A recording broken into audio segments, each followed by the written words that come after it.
RRB, l'invité du matin. Bonjour Elisabeth Noir. Bonjour Nicolas. Ce matin, vous recevez Gilles Brial. Et oui, notre invité du matin, c'est Gilles Brial, deuxième vice-président de la province Sud et désormais candidat à la présidence du Congrès. Bonjour. Bonjour. Merci d'avoir accepté notre invitation. Alors Sonia Backes l'a annoncé hier soir, sous sa casquette de coordinatrice de la Confédération loyaliste Ensemble. Vous êtes le candidat des loyalistes pour la présidence du Congrès, dont le renouvellement est prévu dans 8 jours, le 30 août. Comment est-ce que vous avez été désigné? Pourquoi vous? Vous savez, la première étape pour essayer de remporter le Congrès, c'est il faut réussir à rassembler 100 camps, c'est-à-dire les loyalistes. Et donc, j'ai été désigné comme celui qui avait le potentiel le plus favorable, je dirais, pour rassembler l'ensemble des élus non indépendantistes du Congrès. J'étais à l'origine de l'Avenir en confiance, des loyalistes. Donc, c'est surtout ça qu'on a recherché, être capable de rassembler les loyalistes, parce que c'est la première étape, encore une fois. C'est pas suffisant. Il faut également avoir les voix de l'éveil océanien, mais en tout cas, c'est quelque chose d'essentiel. Ça n'a pas été le cas l'année dernière, et Rocco Mitan, c'est son 4e mandat, et à chaque fois, il a été élu, par en 2019, parce qu'on n'a pas su s'unir. Vous êtes le candidat de l'unité. Est-ce que c'est aussi un lot de consolation, entre guillemets, parce que vous avez renoncé à votre candidature législative? Alors, si c'est ça, c'est un beau lot de consolation. Non, je suis très heureux d'avoir été candidat. C'est vrai que ça avait été envisagé à un moment. Il y a même eu des sondages qui avaient été faits et qui me donnaient vainqueur. Moi, ce qui compte, c'est l'union. Et pour un intérêt, maintenir la Nouvelle-Calédonie dans la France, être capable de trouver une solution de sortie. Je crois que c'est dans mon ADN, c'est dans celui du mouvement que je préside, le mouvement populaire calédonien. Et donc, le deal qui a été fait pour les législatives avec Philippe Dunoyer et Nicolas Mesdorf me va très bien. Ce sont deux très bons députés qui sont complémentaires, donc je ne regrette rien. Alors pour cette élection à la présidence du Congrès, de quel soutien est-ce que vous pouvez bénéficier? On sait que les non-indépendantistes sont 25 au Congrès. Est-ce que vous allez déjà bénéficier du soutien de ces 25 élus, ou est-ce que c'est pas encore joué? C'est la première étape, c'est l'objectif.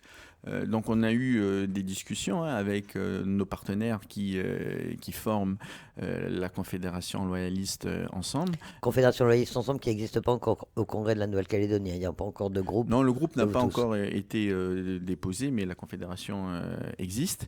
Et puis évidemment des discussions avec Thierry Santal, président du Rassemblement, avec cet objectif qui est d'abord d'adresser un message aux Calédoniens. On est dans un moment particulier de l'histoire.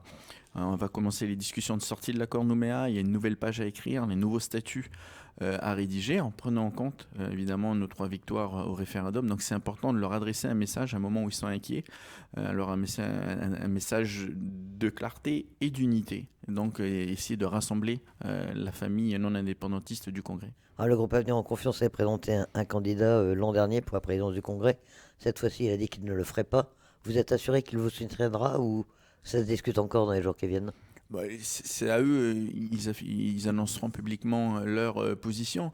Moi, j'ai entendu Virginie Refnac dire qu'il ne se présentait pas, et Thierry Santal dire qu'il fallait un candidat qui rassemble. C'est pour ça que j'ai été désigné par mes collègues, et je pense qu'ils s'exprimeront dans les jours qui viennent. Alors restent bien sûr les 3 élus de l'éveil océanien. On sait que ce sont eux qui décident un peu de qui aura la majorité entre les indépendantistes et les loyalistes. Est-ce que vous les avez rencontrés? Est-ce que vous avez pu discuter avec eux? Ils en sont où? Alors oui, mais avant de répondre à ça, et c'est important de le préciser, la particularité en Nouvelle-Calédonie, c'est qu'on a un congrès qui ne représente pas le résultat des élections. Parce que dans le rééquilibrage politique tel qu'il avait été prévu à l'époque, il faut plus de voix pour avoir un élu en province sud qu'il en faut pour le nord ou pour les îles Loyauté. Ce qui fait que les loyalistes font à peu près 51 000 voix aux élections provinciales en 2019. Les indépendantistes en font 44 000. Et malgré ça, ils ont un élu de plus au congrès que nous. C'est ça la réalité. Il y a 26 élus indépendantistes au Congrès, 25 non indépendantistes, et au milieu, il y a l'éveil océanien. Et même si on ajoutait les 6000 voix de l'éveil océanien aux voix des indépendantistes, on resterait les loyalistes avec plus de voix. Donc c'est-à-dire qu'ils ont, quand l'éveil océanien vote avec les indépendantistes, ils ont 4 sièges de plus que nous, alors qu'on fait plus de voix. Donc ça, c'est la première des particularités. Donc jusqu'en 2019, pour gagner l'élection du Congrès, il fallait, que ce soit un loyaliste ou un indépendantiste, il fallait rassembler 100 camps. C'est ce qui s'était fait, et à chaque fois que les loyalistes ont perdu le Congrès, c'est parce qu'ils n'étaient pas rassemblés. Depuis 2019, il faut à la fois rassembler 100 camps, donc c'est la première étape. Et deuxième étape, il faut, je dirais, avoir un accord avec l'éveil océanien. Donc on a rencontré Milakolo Tukumuni et son mouvement devrait se positionner dans les jours qui viennent, aujourd'hui normalement, ou peut-être demain à travers un comité directeur. Moi, ce que je sais, c'est que Milakolo a dit plusieurs choses, M. Tukumuni.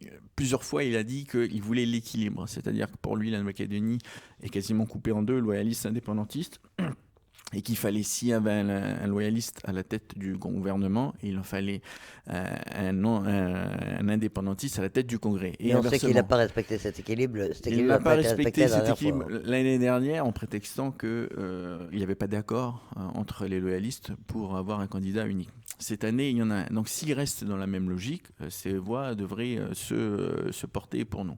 Et au-delà de ça, encore une fois, dans ces élus, il y a quand même une majorité d'élus qui sont non indépendantistes. Vous prenez Velma Faleo, Petelo Sao, Elisabella Lutovica, ce sont des élus de l'éveil océanien, mais qui ont un cœur aux couleurs de la France. Donc je pense qu'à un moment, l'éveil océanien doit avoir une clarté par rapport à ça. Même si on n'a pas le même projet pour l'avenir de la Nouvelle-Calédonie, je rappelle que pour le troisième référendum, la position de l'éveil océanien, ça a été de dire non, pas tout de suite, c'est-à-dire non à l'indépendance en 2021, mais pourquoi pas un jour, quoi. Parce qu'aujourd'hui, ils considèrent qu'on n'est pas prêt. Donc, c'est pas le même projet de société que nous on porte, parce que nous on dit non aujourd'hui et non demain à l'indépendance. Mais donc voilà, donc c'est un mouvement qui devra se prononcer, et c'est eux, clairement, qui font l'élection aujourd'hui. Alors justement, si aujourd'hui ils prennent position en disant que non, ils ont choisi de voter à nouveau pour Rocomiton, c'est-à-dire que c'est plié et qu'il n'y a plus aucune possibilité que vous ayez la présidence du Congrès. Ah ben ça fera 26 plus 3. Oui, ça fera 26 plus 3, 29 et 25 de notre côté. Donc je vous confirme que Rocomiton serait élu dans ce cas-là. Ça ne respectera pas ce que veut la volonté des Calédoniens. Ça ne respecte pas le fait que 3 fois les Calédoniens ont dit non à l'indépendance, qui sont majoritairement dans tous les corps électoraux, que ce soit celui qui nous est hyper défavorable, celui du référendum, ceux des élections provinciales, et puis je ne parle pas du corps électoral général. Donc on n'est pas, je le dis régulièrement, on n'est pas français aujourd'hui parce que les indépendantistes ont boycotté le troisième référendum, on est resté français parce que la majorité des Calédoniens le veut.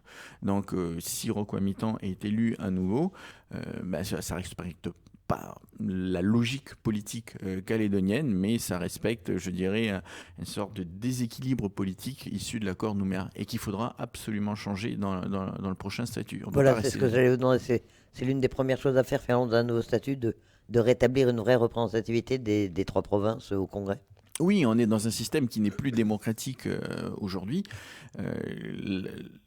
On est le seul endroit au monde où quand on veut gagner une élection, vous ne pouvez pas diriger. Il n'y a qu'en Nouvelle-Calédonie qu'on vit ça.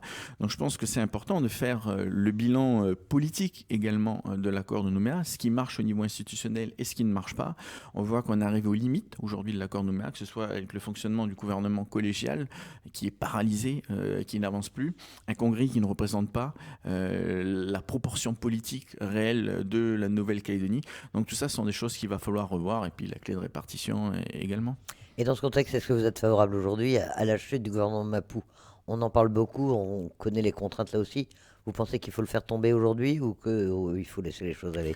La problématique est la même qu'au Congrès, c'est-à-dire qu'on n'a pas de majorité aujourd'hui. Il y a 6 membres qui ont la majorité, donc c'est 5 indépendantistes et l'éveil océanien qui sont ensemble, et 5 non-indépendantistes.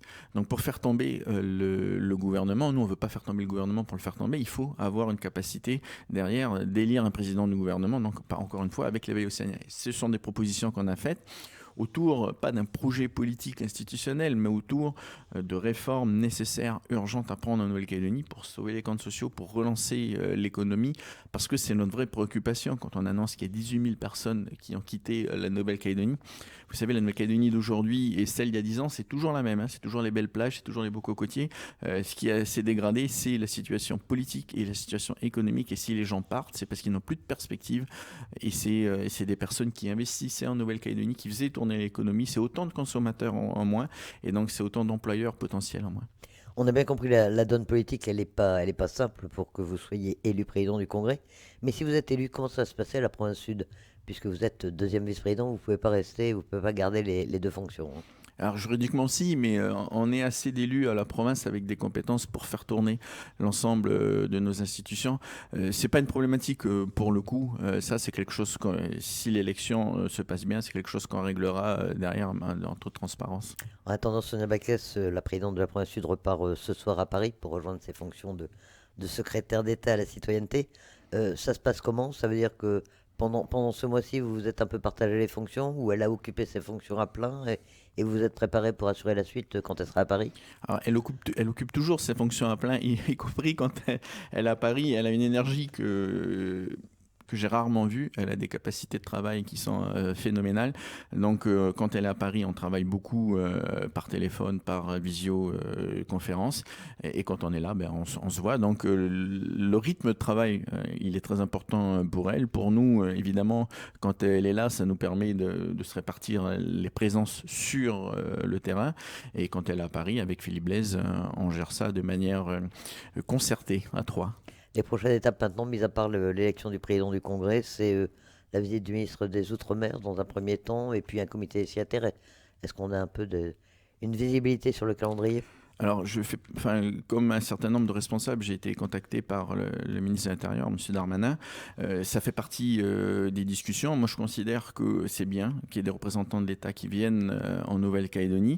Les indépendantistes veulent les bilatérales. Moi, je ne suis pas défavorable aux bilatérales. Au contraire, hein, on a, nous, des échanges avec l'État. C'est bien que les indépendantistes en aient, à deux conditions. La première, c'est que ce soit des discussions, pas des négociations. Les négociations, elles se font à trois. Elles ne se font pas en bilatéral. Et la deuxième condition, c'est que ce soit respectif, c'est que ce soit transparent, les réunions organisées aussi bien avec les loyalistes que les indépendantistes, dans une logique de préparer encore une fois les discussions de sortie de l'accord de Nouméa, donc la réunion éventuelle d'un comité des signataires fin septembre pour acter la fin de l'accord de Nouméa et pour se mettre d'accord sur, je dirais, un planning de discussion qui pourrait nous amener en juin 2023 à un accord politique validé par l'ensemble des Calédoniens. Ça, c'est quelque chose d'essentiel, d'avoir un référendum qui permette aux Calédoniens de valider les futurs statuts de la Nouvelle-Calédonie. On croit encore à ce calendrier de juin 2023, puisqu'on voit bien que le temps passe quand même. À l'époque, il y avait 18 mois de transition. Finalement, c'est passé très vite. Il en reste beaucoup moins. Est-ce que ce sera prêt pour juin 2023? On a malheureusement perdu beaucoup de temps avec la non-participation en discussion des indépendantistes. J'ai entendu le discours de Rocco Mitan qui a quand même évolué à ce niveau-là. On travaille dans des groupes de travail sur l'audit politique, financier, économique de l'accord de Nouméa. Les indépendantistes travaillent avec nous donc, sur la rédaction du cahier des charges. Donc, il y a quand même une volonté de se préparer. Moi, je suis optimiste. Je vous rappelle qu'en 98, les négociations de sortie des accords de Matignon ont commencé en fin février. Alors, il y avait eu le préalable avant, mais en tout cas, elles ont commencé en fin février et le 5 mai. Donc, c'est quelques mois après, l'accord de Nouméa était validé. Donc, je ne suis pas inquiet sur le calendrier. Il faut arrêter de perdre du temps. L'intérêt, c'est celui des Calédoniens. Les Calédoniens se sont exprimés clairement sur ce qu'ils veulent. Maintenant, on doit bâtir ensemble, loyalistes et indépendantistes, un vrai projet de société au service des Calédoniens où chacun puisse avoir sa place, où chacun puisse être entendu, que la majorité soit respectée, mais qu'on entende également les préoccupations identitaires et culturelles qui étaient la base des revendications indépendantistes. En attendant votre prochaine échéance, c'est donc le 30 août pour cette élection à la présidence du Congrès pour laquelle vous serez le candidat unitaire, a priori, des non-indépendantistes. Je l'espère, oui. Gilles Brial, deuxième vice-président de la province Sud, merci d'accepter notre invitation ce matin. Merci à vous.